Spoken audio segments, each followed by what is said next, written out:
There's a version of California that Zillow doesn't put on the homepage. No ocean views, no tech campuses. Just razor wire, guard towers, and the cheapest real estate in the Golden State. 12 towns across California are defined by the prisons sitting in their backyards. Some of them fought to get those prisons. Others are still trying to survive them. You'll hear about a town where the prison payroll is literally the only reason the lights stay on. A community where escaped inmates have knocked on residents' doors asking for directions. A place where the annual Correctional Officer Appreciation Day is the biggest event on the calendar. And a stretch of highway locals call the prison corridor because you pass 3 facilities in 20 miles. Smash that like button if you've ever driven past a prison and thought, who lives there? Now let's find out. Number 12. Coalinga. Coalinga is a small Fresno County town surrounded by oil derricks and almond orchards, sitting in the kind of heat that makes your steering wheel a third-degree burn hazard from May through October. The town has about 17,000 residents if you count generously, and in 1994, the state of California decided this was the perfect spot for Pleasant Valley State Prison. On paper, it was a standard Central Valley prison deal. Jobs for a struggling town, state payroll propping up the local economy, a subway and a gas station getting steady business from visiting families on weekends. Normal prison town stuff. Then the dirt started killing people. Pleasant Valley State Prison sits on top of soil loaded with a fungus called coccidioides, which causes valley fever.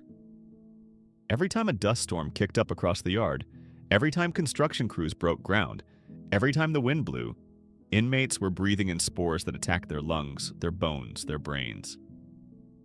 Between 2007 and 2015, nearly 3,500 California state prisoners were diagnosed with valley fever. Pleasant Valley alone recorded over 500 cases in a single year. Multiple inmates and at least one staff member died. By 2013, a federal medical receiver ordered that Black inmates, Filipino inmates, prisoners over 55, and anyone with a compromised immune system be transferred out of Pleasant Valley and the nearby Avenel prison. That order affected roughly 40% of the 8,200 inmates at those 2 facilities. The town's relationship with its prison is one of those things that only makes sense in rural California. Coalinga isn't thrilled about being known as the Valley Fever prison town, but the alternative, losing the prison entirely, is worse. The correctional staff earn solid state salaries.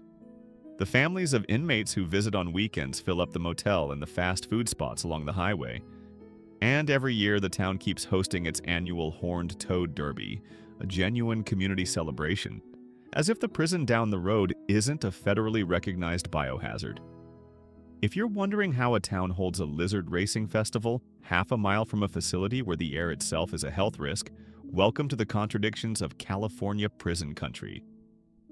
Number 11. Tehachapi. Tehachapi sits at about 4,000 feet in the mountains of Kern County, which makes it one of the few California prison towns where you can actually see snow. The California Correctional Institution, known locally as just Tehachapi, is a sprawling multi-security complex that's been locking people up on this site since 1932. And here's the part that makes Tehachapi genuinely strange.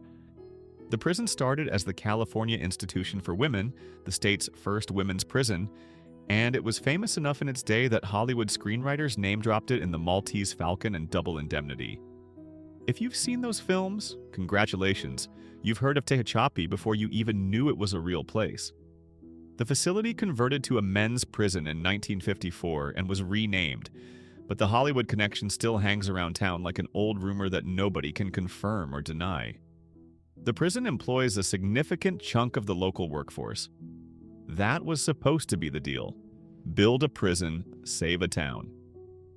The Prison Policy Initiative found that 741 locally owned businesses in Tehachapi failed during the 1990s, even with the prison there, as big box chains moved in and absorbed the market. The prison brought paychecks, not prosperity. And as California's inmate population keeps shrinking, Tehachapi has already closed its Level 1 and Level 2 facilities in recent years, with a mission change announced in 2024 to try to stabilize the numbers. The town itself is actually pretty. Mountain air, four seasons, pine trees, the kind of place that would do well as a weekend getaway if the largest building in the area wasn't a state penitentiary.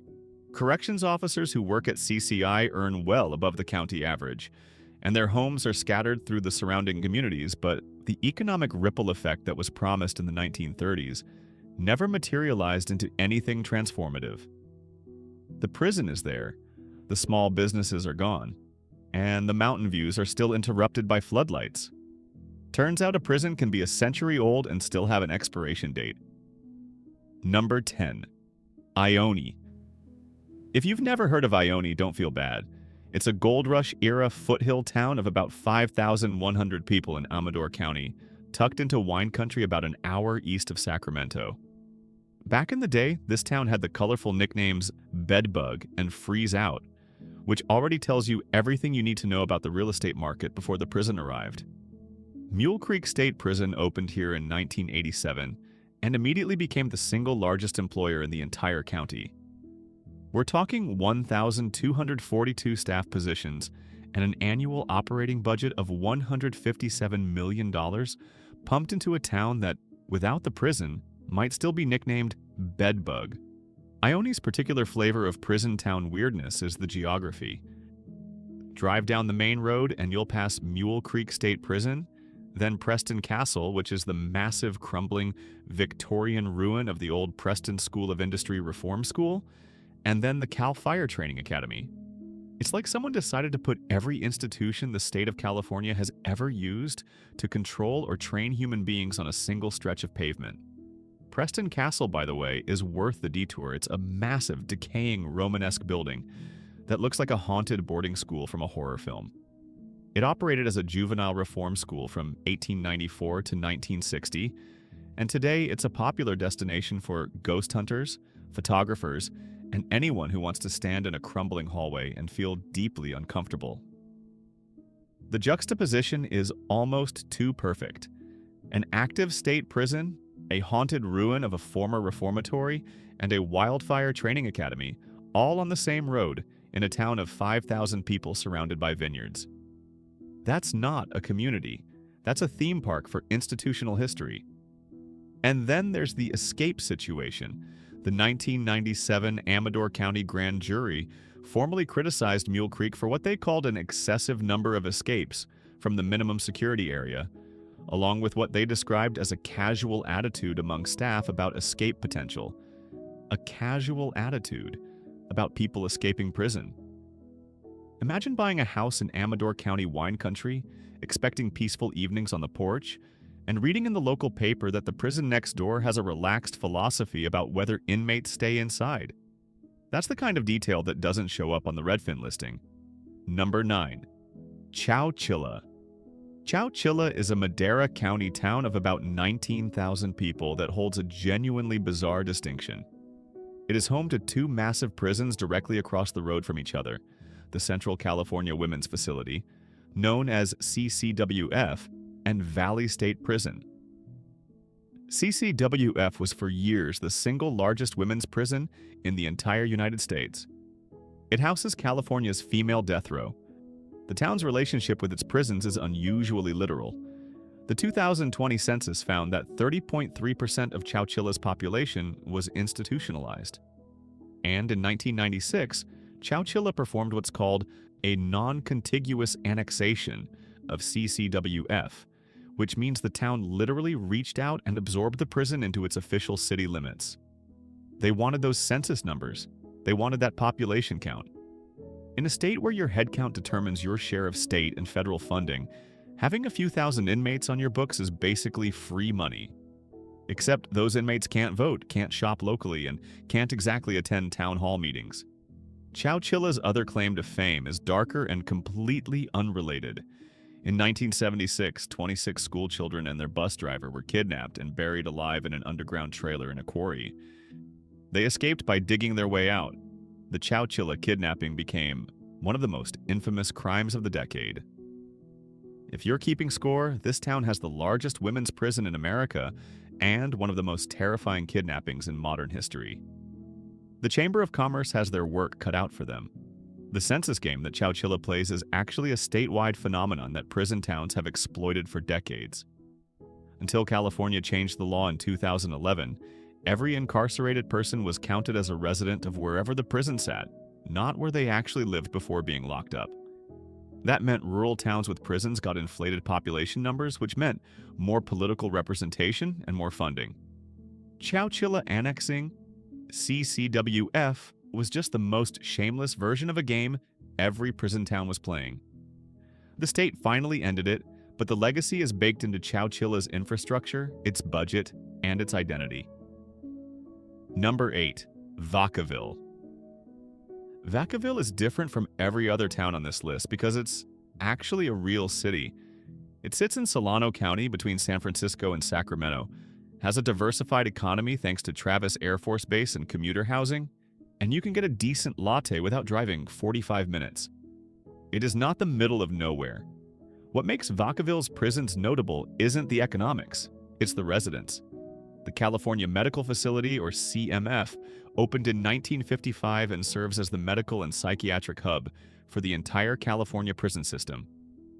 It has the largest hospital of any state prison in California and was the first facility in the country to operate a licensed prison hospice. Its inmate roster, though, reads like a Wikipedia page titled Most Terrifying Humans of the 20th Century. Charles Manson spent 9 years there. Ed Kemper, the co-ed killer, has been housed there for decades. Huey Newton, Bobby Beausoleil, and a rotating cast of names you'd recognize from every true crime documentary on Netflix have all called Vacaville's medical facility home. Timothy Leary, the psychedelic pioneer, actually escaped from a related facility in 1970 with help from the Weather Underground before later being held at CMF. The Leary escape is a whole story on its own. He was serving a 10-year sentence for marijuana possession, got moved to a minimum security facility in the Vacaville area, and escaped by climbing over a fence and shimmying across a telephone cable. The Weather Underground drove him to a safe house, gave him a fake passport, and flew him to Algeria. He was eventually captured in Afghanistan and brought back to CMF. That's the kind of thing that happens in the Vacaville prison system. Just a psychedelic guru doing gymnastics over a fence while domestic radicals run getaway operations in the parking lot. Unlike every other prison town on this list where the prison is the identity, Vacaville treats its prisons more like an awkward uncle at Thanksgiving. Everyone knows he's there, nobody brings him up. You can live in Vacaville, shop at the outlets, eat at decent restaurants, and genuinely forget that one of the most concentrated collections of dangerous human beings in California is sitting a few miles down the road, and somehow it gets worse. Because the next 3 entries are the ones that keep researchers up at night. Number 7. Corcoran. Corcoran is a Central Valley cotton town in Kings County, with a free population of roughly 10,500 people. It hosts 2 massive state institutions, California State Prison Corcoran and the California Substance Abuse Treatment Facility, which has been called the largest addiction treatment facility in the world. Between the 2 prisons, more than 3,600 people work behind those walls every day. Corcoran has housed some of the most famous inmates in American history. Charles Manson, Juan Corona. The kind of names that make you double-check your door locks. The town's economy was historically built on agriculture, specifically the J.G. Boswell Company, one of the largest irrigated farming operations on Earth. The prisons were supposed to add a second pillar of stability. Instead, they added a scandal that became a national disgrace. From 1989 to 1994, guards in Corcoran's security housing unit deliberately put rival gang members in the yard together, placed bets on who would win the fights, and then opened fire to break them up. 7 unarmed prisoners were fatally shot. Dozens more were wounded. 8 guards were eventually tried on federal charges in 2000. Every single one was acquitted. The defense argued they were simply following policy. Corcoran is also the place where Charles Manson spent a significant portion of his decades behind bars, and that fact alone attracted a strange trickle of dark tourists, letter writers, and media requests to the town. When Manson died in 2017, Corcoran briefly became the dateline of every obituary headline in the country. The town didn't ask for that kind of fame, But it's what happens when your local economy is built around housing the most infamous criminals in the state. The kicker, and this is the part that stings. Academic research from Ruth Wilson Gilmore's Golden Gulag found that fewer than 10% of Corcoran's prison jobs actually went to local residents. The corrections officers commuted from Fresno, from Visalia, from anywhere bigger and more livable. The state paychecks left town every Friday afternoon. Poverty in Corcoran didn't go down after the prisons arrived. It kept climbing. The town traded its identity for a pair of prisons and didn't even get the jobs out of the deal. That's not a tragedy. That's a bad real estate investment at a civilizational scale. Number 6. Susanville. Susanville might be the most important town on this entire list because it shows you exactly what happens when a prison town loses its prison. This remote city in Lassen County, way up in the northeast corner of the state, had about 13,000 people and 2 state prisons, the California Correctional Center, known as CCC, and High Desert State Prison. Together, those facilities employed over 1,000 people. The Los Angeles Times reported that more than 45% of employment in Susanville was tied directly to its prisons. One journalist described it as a place where half of the city's free population works behind prison walls. So when Governor Newsom announced in April 2021 that CCC would close, Susanville did something that sounds like the plot of a dark comedy. The town sued the state of California to keep the prison open. A mostly white community filed a lawsuit fighting for the right to continue incarcerating a population that was disproportionately Black and Latino, because without those inmates, their economy would collapse. Critics called it grotesque. The mayor called it survival. Susanville won a temporary court injunction. Then the Newsom administration slipped a trailer bill into the state budget that exempted prison closures from environmental review. The lawsuit was dismissed. CCC closed in 2023. The state estimated the closure would save $122 million annually out of a $14 billion prison budget. For Sacramento, that's a rounding error. For Susanville, it was everything. If you're learning something new every 60 seconds, consider subscribing. We cover the strangest, most fascinating corners of life in America every single week. Now let's talk about a town where 4 out of 10 residents live behind bars. Number 5. Crescent City. Crescent City is maybe the strangest juxtaposition on this entire list. It's a foggy, rain-soaked coastal town in Del Norte County, wrapped in old-growth redwood forests with rocky Pacific beaches that look like they belong on a postcard. It's also home to Pelican Bay State Prison, one of the most notorious supermax facilities in America, and a symbol of everything controversial about long-term solitary confinement. When logging and fishing collapsed in the 1980s, Crescent City was desperate.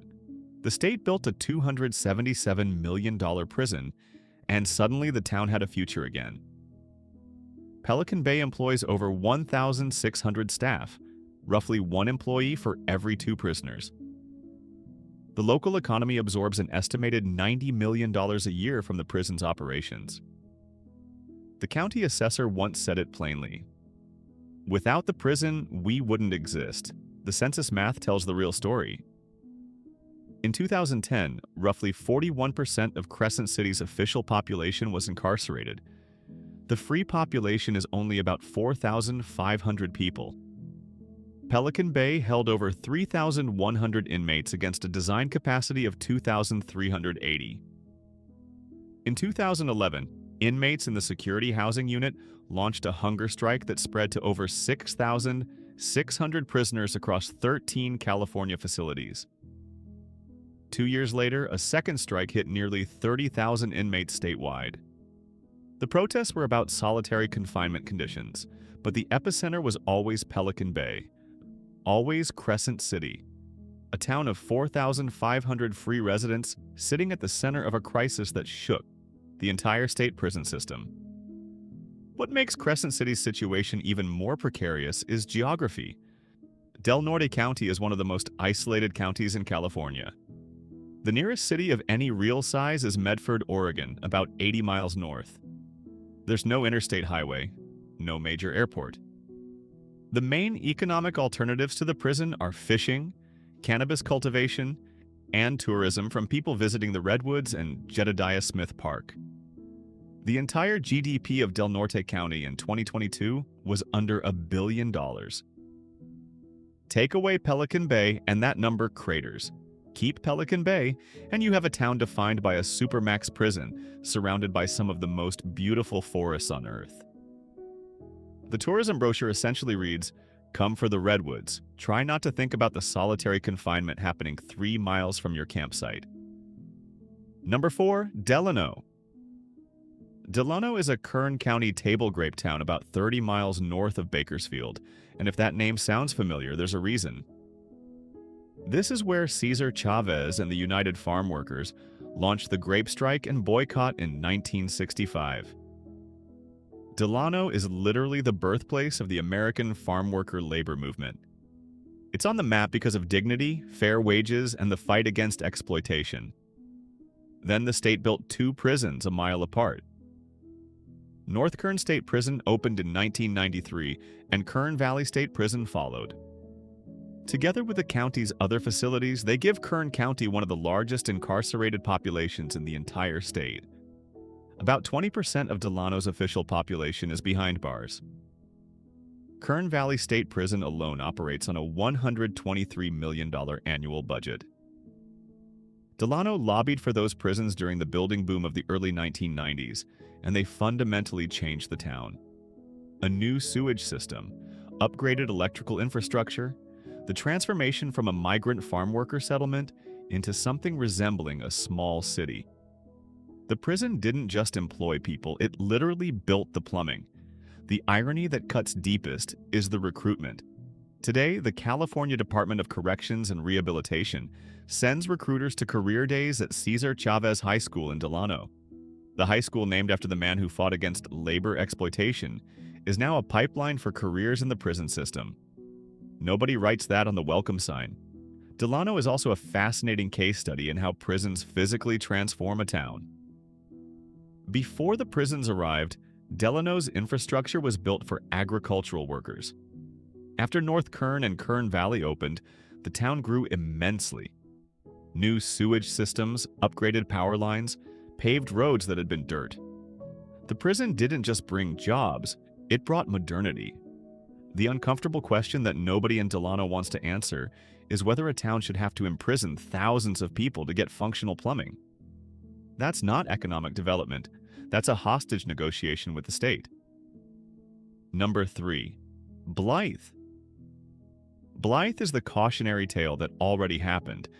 This desert town on the Arizona border in the Palo Verde Valley hosted 2 state prisons, Chuckawalla Valley State Prison and Ironwood State Prison. More than 2,000 Blythe residents worked in the prison system. Ironwood was the city's largest employer. Chuckawalla was the second largest. When the state announced Chuckawalla would close, the Riverside County Board of Supervisors passed a resolution begging Sacramento to shut down a different prison instead. One supervisor called Chuckawalla the economic lifeblood of Blythe. Sacramento didn't listen. Chuckawalla Valley State Prison closed on November 1, 2024, ahead of its planned schedule. An economic analysis prepared for the city revealed a detail that explains everything about prison town economics. Of Chuckawalla's $157 million in annual spending, only about $65 million, roughly 41%, actually stayed in Blythe. The reason is almost comical. About half the employees didn't even live in town. Some commuted from more than 80 miles away, across the state line in Arizona, because even a corrections officer's salary couldn't make Blythe feel like home. They drove in, worked their shift inside a desert prison where summer temperatures hit 115 degrees, and drove home to another state. The economic report estimated Blythe would need an injection of nearly $25 million to become sustainable without Chuckawalla. The mayor warned of declining school enrollment. Blythe sits in a part of the Sonoran Desert where the summer heat is so extreme that outdoor work stops for most of the day.